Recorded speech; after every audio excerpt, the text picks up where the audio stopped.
I'm Eric at Ups and Downs Miniature Zebu Ranch in Citra, Florida, and this is Florida Natural Farming. So today I'm going to talk about how to prevent citrus greening in Florida, how to prevent fungal pathogens from affecting mangoes in Florida naturally. And I've been on this quest to understand how to grow naturally, and this is why I make these videos.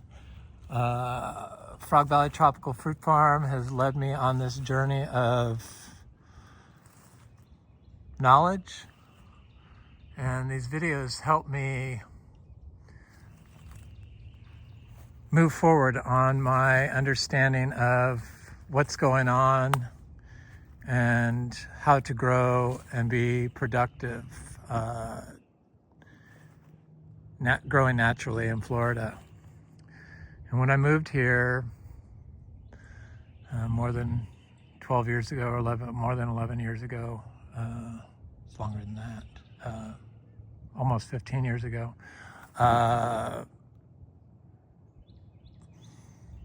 they told me I couldn't grow organically. And basically they laughed at me and said it couldn't be done in Florida because there's no nutrients in Florida. And I'm like, well, that doesn't make sense. You can grow organically everywhere. It's like, how do all these trees and all this diversity grow here in Florida? Indian River Lagoon area is the most biodiverse spot in North America. How is it even possible to have the most biodiverse spot in North America if stuff can't grow?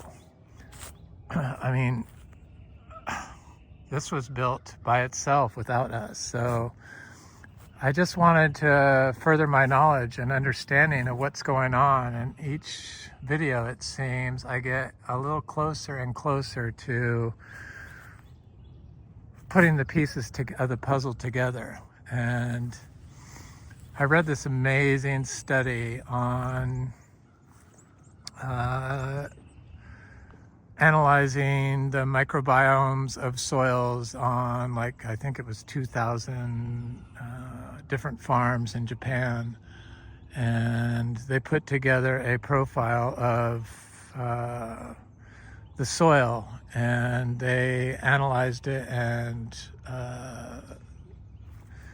they determined what makes a disease suppressive soil and what is more likely to create a non-pathogenic soil, that, or a soil that cannot sustain life, that will succumb to pest and disease pressure. So they determined that the soils that are the most resistant to abiotic stress, and it's a clementine tree that grows naturally here. It's quite delicious. The soils that are the most disease suppressive are the soils that have a higher rate of fungi in their in the soil, and soils that were more prone to disease, soils that created conditions that created plants that were more prone to disease were higher in archaea and prokaryotes, and had less fungi in their soils. And the fungi they did have in their soils was pathogenic, so disease-causing fungi and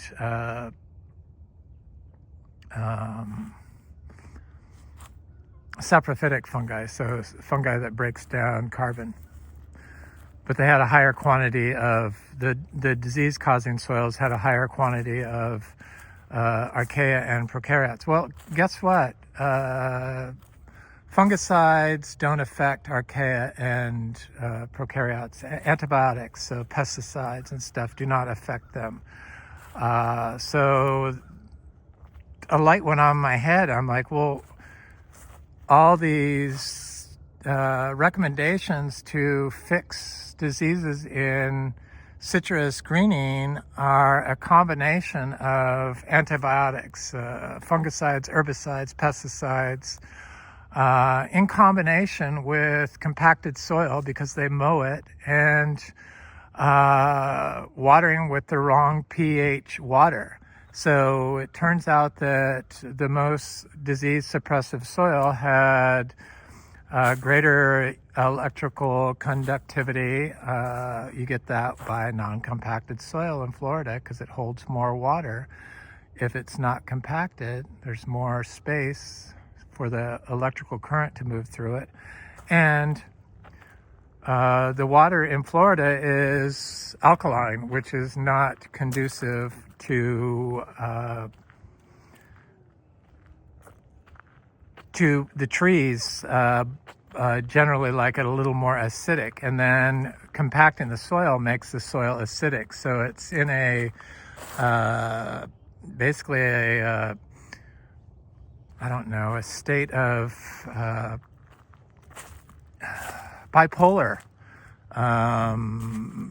biological processes that negatively affect the plant's ability to function properly. And because we don't have the fungal networks in our soils in Florida, because we disturb our soils so much, the stable state of the microbiome of the Florida soils is conducive to plant pathogens and creating conditions that make the plant unable to handle abiotic or biotic stress. So weather-related stress, or pest stress, or disease from like fungicides, or greening in citrus. So I'm starting to plant my citrus seeds because next thing I'm going to plant here are my citrus. And I was at the Gainesville Farmers Market, and they have these little camandarins.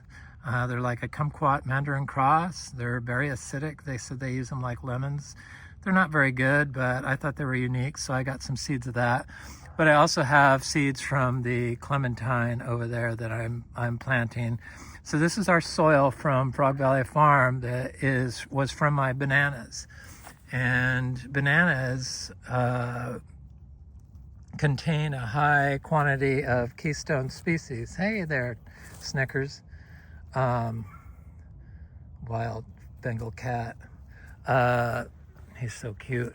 High quantity of keystone species. Keystone species of biology, microbiota, is mutualistic to all life. And so they work communally with other organisms, biological organisms, for the benefit of life. And bananas contain a large percentage of those. They're the keystone species and their core microbiota. So they're uniquely adapted to fix soil microbiomes. And how the bananas are raised is extremely important. So bananas that are raised in a chemical situation, because chemicals compete with microbiota, so it changes the microbiome of the soil when you use chemical fertilizers. And so they found in that study that disease suppressive soils had a high incident of nitrogen fixing biology, whether it's archaea or bacteria. And it also had a high incident of phosphorus synthesizing biology, bacteria, I believe. So here's the rest of my seeds. I'm going to sprinkle some of that soil on top of that. On top of this, Jack Russell's. On top of this, my seeds. So I got some grapefruit seeds, those big seeds, and then I got my mandarins, and I have my Miko lemons. And so I'm just going to cover the soil here. with this soil from Frog Valley Tropical Fruit Farm. Contains soil aggregates that has root hairs which exude microbiota directly into the soil, and the seeds grown from soils that are disease suppressive are carry traits, phenotype, soil influenced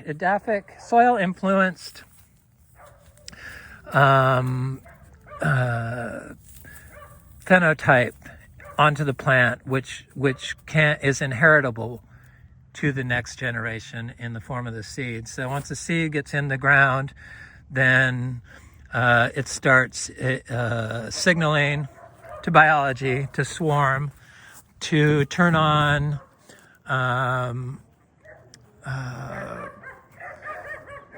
molecules that promote life.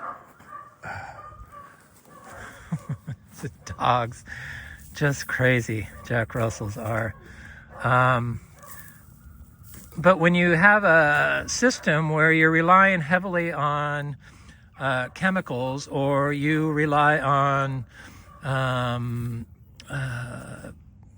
mineral nutrients, and don't even look at the biology, your chance of building a microbiome in your soil that is disease suppressive and creating disease suppressive progeny from your cuttings or from your seeds are close to nothing. So this whole problem with citrus greening is caused by mismanagement of our soil microbiome.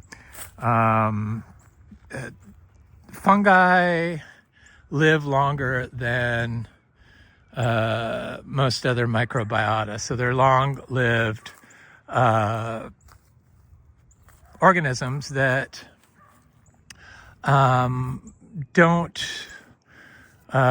like to be disturbed. So when we drive on our soils in Florida, we squish the mycelial network and prevent the microbiology from being able to move through the system easily.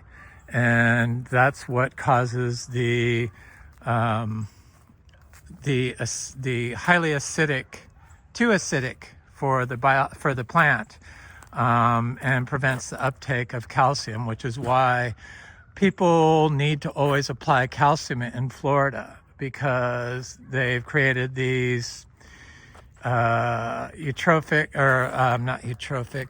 soils that are heavily compacted, lack biology, and are unable to sustain life. So you need the life in the soil in order to grow a healthy system. And our farm practices that rely heavily on industrial fertilizers are just pollutants that take jobs away from microbiology that can do the work for them and grow a healthy plant. And when we consume those plants that don't contain the endophytes that are the microbiota in the plants from the way we grow, then we're just consuming pollutants and not a lot of nutrients, because the nutrients are from the microbiota, the diverse range of microbiota in the living soil. So the whole greening issue, that's why people think that oak trees are responsible for preventing citrus greening. No, it's not the oak tree. It's the fungi that live in the oak tree that probably is providing the most benefits to the citrus, I would guess. Probably the biology in the citrus, the oak forest where the citrus grows, where people notice that the citrus grows without disease, is because it has a mycelial network in there, and it hasn't been poisoned with antibiotics or antimicrobials or herbicides or industrial fertilizers. So the whole way to prevent disease in citrus greening, which originally was a insect-caused disease, is by letting the balance of the biology in the soil build to become disease suppressive or able to suppress or to handle abiotic stress like insect pressure or cold. I was thinking that maybe we couldn't grow some of these tropical fruit trees up here, but I know that our seeds from Frog Valley Tropical Fruit Farm are much hardier and robust than seeds I get from other growers. And our Garcinias, because that's what we focus on down there, are super fast growers there. And everyone else seems to have issues with them in Florida being slow growing. But nobody seems to look at the biological microbiome of the soil for growing their, it's like animals pestering me day. Microbiome of the soils to grow their trees. And yet, Achachero from Bolivia, the Bolivian mangosteen, has been grown naturally. That's the way they grow it commercially in Bolivia, is to grow naturally. Has been growing that way for thousands of years. And we totally ignore that whole way of farming because we, for some reason, take guidance from the chemical industry so that they can sell you a product that is destroying the health of our soils, killing the microbiome, putting it out of balance, and creating a stable set of soils that are not disease suppressive and not able to handle abiotic stress. So they can't repel insect pressure or stuff like that. And then the mango industry, it's mango season is coming up, and we don't have any issues with powdery mildew. We get powdery mildew. You have the plant pathogenic fungi in the soil naturally. There's no way to get rid of it, especially in our mangoes that are all grown by growers that, in my opinion, do not know what they're doing.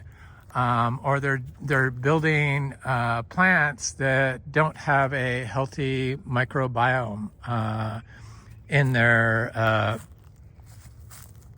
tissue. So their phenotype has been compromised due to the conditions that they're growing their mangoes in for years and years and years. And I know that I have bought plenty of trees from different growers. Mangoes are pretty tough. They can overcome industrial grower propagation methods, but you need to have a real strong biological inoculant for the soil, and it takes time to build up microbial populations in the soil. You can't just do it overnight. That's why our farm, Frog Valley Tropical Fruit Farm, for every year that goes on, it gets easier and better and better. And so I want to get some of our biologically grown, dry farmed mango seeds from Frog Valley Tropical Fruit Farm that are not affected by powdery mildew, even though the parent trees came from industrial source trees. But the seeds from our trees should have a different phenotype than the rootstock from the seeds that the industrial farmed mangoes came from. And I do believe that people have issues with powdery mildew and get all their fruit to drop off, but that's because they don't have disease suppressive soils. It all comes back to the soil. For some reason, we're unable to move past the ingrained educational chemical fertilization and way to combat disease, but those antibiotics just kill everything and rarely fix the problem. It's so unnecessary, and I am so glad and thankful that I'm able to look beyond what everyone's been doing in Florida and forge my own path, and it's been a path of success. I'm fairly certain that our Frog Valley Tropical Fruit Farm has to be one of the best food forests in Florida. And I did it all without any chemicals, and I don't water anything, and it's been a success story. And we're able to grow 30 different types of Garcinias, including Mangostana, without any sign of cold stress on Mangostana. Probably people get cold stress because they don't have the biology in their soil. Their biology in their soil is in a state of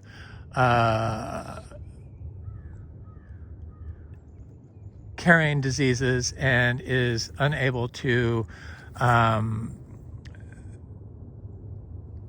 suppress or exert a biological defense against abiotic stress.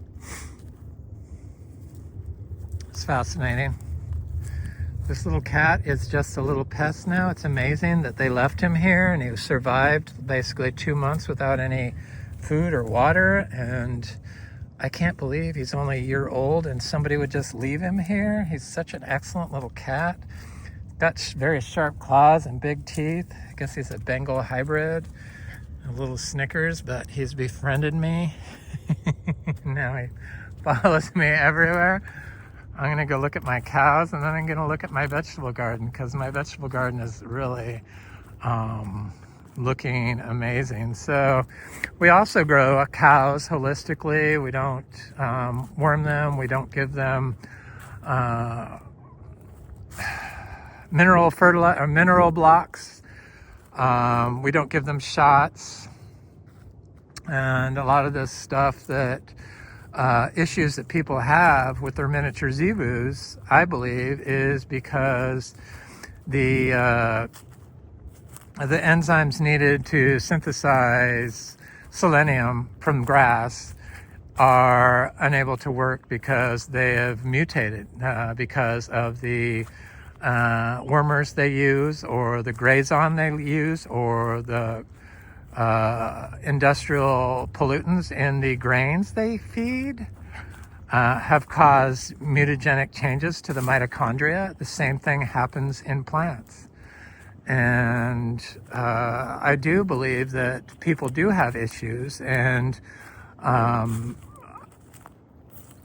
we don't have those same issues, but we, thanks to biodynamics and their biodynamic farm standard, we're not biodynamic any longer. Frog Valley Tropical Fruit Farm was biodynamic.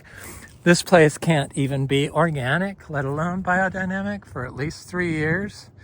After we are here and not doing anything, we are 100% closed loop system at Frog Valley Tropical Fruit Farm and at this beautiful new zebu ranch.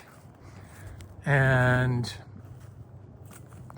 it's possible in Florida, and it's possible to grow citrus that doesn't get greening. I see plenty of citrus in the little town of Citra here in people's yards, but they're all got forests around them. So the mycelial networks have not been compromised. And I mean, if you can't grow citrus in Florida, you're doing something wrong, because I found it to be the easiest, one of the easiest things to grow, and we don't have to water it. The amount of water they use to grow citrus is insane. It would be better if I had Frog Valley Tropical Fruit Farm to show it, but I showed that tree here. Here's our little bull, Midnight. He's so cute. What do you got all over your face? Hi, Nars. There's my girl Pepsi. They slept out here. They're in this new pasture. We have 6 pastures to rotate them on, so we're so lucky. I think we have about 20 acres of pasture to use here. The grass is very nice here. It stays very green and lush. It's amazing. This was a horse farm, thoroughbred farm for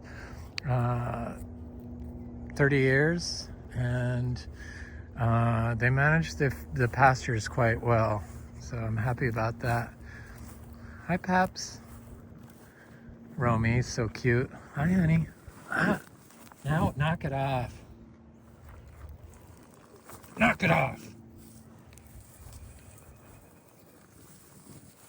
Knock it off. He doesn't like it when I get on the video. Hi, Peanut. Hi, honey. She likes to be filmed. There's a little pumpkin. She's getting big. There's bubbles. There's fish.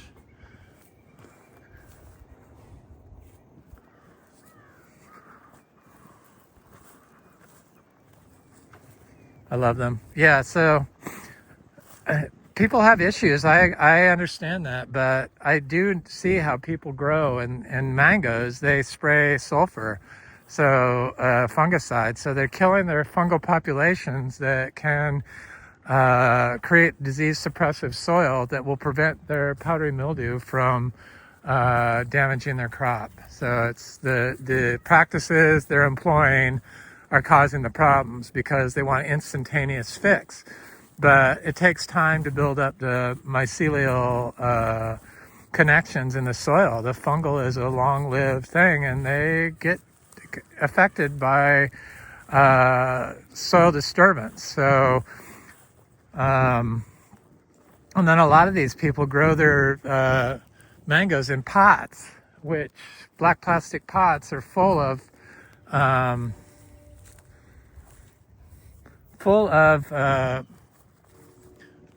industrial pollutants from the polymers in the plastic, and heavy metals is one of them. And heavy metals can cause mutagenic changes to your mangoes. So once those mutagenic changes have happened to your mango due to your soil conditions, so edaphic changes to the soil are going to affect your mango's ability to combat disease. And it kind of explains why when I buy plants from industrial nurseries that rely only on salt-based fertilizers, which are pollutants, they're made from industrial waste, and they contain pollutants that cause damage to mitochondria, and that when I try to get them and grow them, they may seem like they're doing all right, but even though I remove the soil, they seem to thrive for a little while. Struggle, not thrive, they struggle, but eventually, like within a year, they will die. Not all the time, but a lot of the times that happens because they're dependent on chemicals. Much like our health today. We've damaged our microbiome so much in our gut that we're unable to combat disease, and our mitochondria has been mutated so that you can't live without pharmaceuticals. It's just really a bizarre way of growing, to grow using pollutants to create a food that you think is going to provide nutrients. Everything's interconnected. We haven't sold Frog Valley Tropical Fruit Farm. I know the time will come when the right person will come along at the right time, and I'm not even worried about it.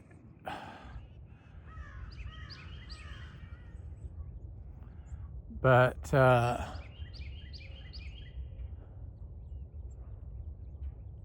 it hasn't happened yet, so I really enjoy it. I kind of want to get the seeds from Frog Valley Tropical Fruit Farm, so I know that probably the time is not right.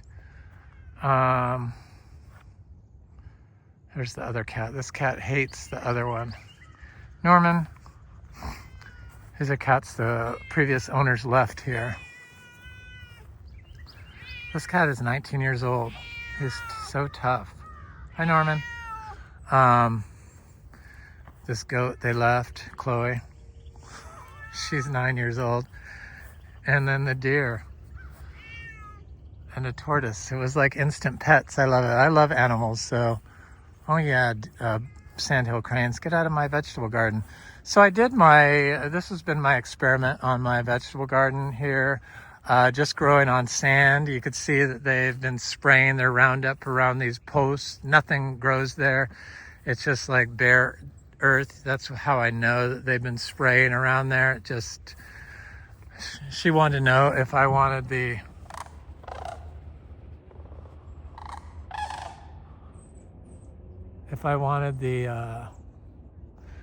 spray program to continue. I had to tell her, hell no. I kind of know what's going on now, so I feel like I am not guessing anymore. I'm not just relying on my intuition, though I still rely heavily on my intuition. It served me well. But I'm glad that I didn't just do the norm and listen to what everyone said to do on public platforms, because I know that because of the successes I've had at Frog Valley Tropical Fruit Farm, that the health of the microbiome of the soil is key to everything, and that the nutrients don't come from the minerals, they come from the microbiota in the soil that the plant attracts and builds. So as this little arid area of vegetables starts growing and gets more and more roots, the healthier it'll become. And I figure it'll take a few years, but eventually it'll just, I'll be able to put stuff in there and it will just pop right up and grow super fast. It seems to be doing okay. I'm actually impressed by the fact that we are getting a crop so quickly. These radishes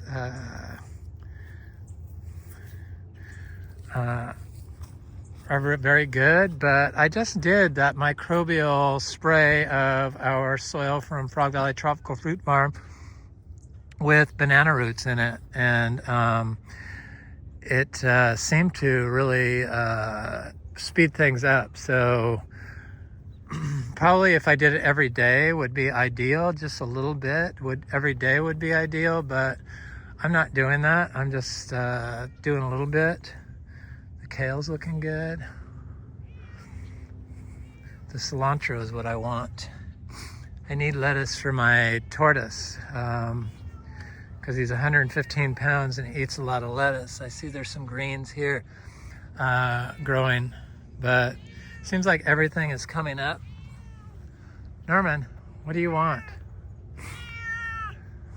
This isn't a cat box. Please go away. Anyway, I'm Eric, and this is Ups and Downs Miniature Zebu Ranch, and soon to be a thriving tropical food forest. But it takes time.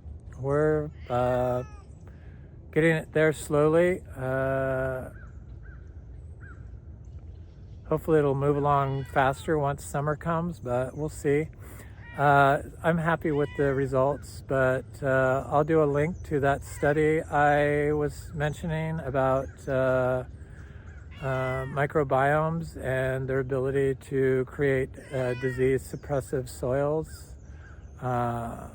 So I know that the future is all about the microbiology and microbiomes and the interconnectedness to everything that is going to lead the way for creating crops that are not only delicious but are high in nutrients and not depleted of nutrients. Obviously, the industrial chemical way is not working.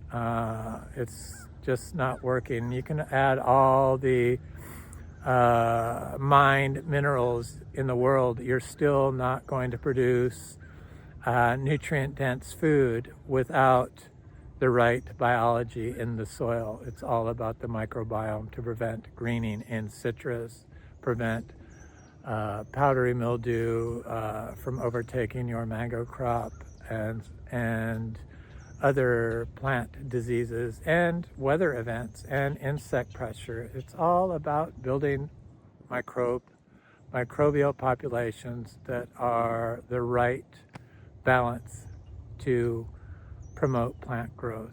Anyway, have an excellent day. Thanks for watching. Please like, share, and subscribe, and leave a comment. I always enjoy hearing from you.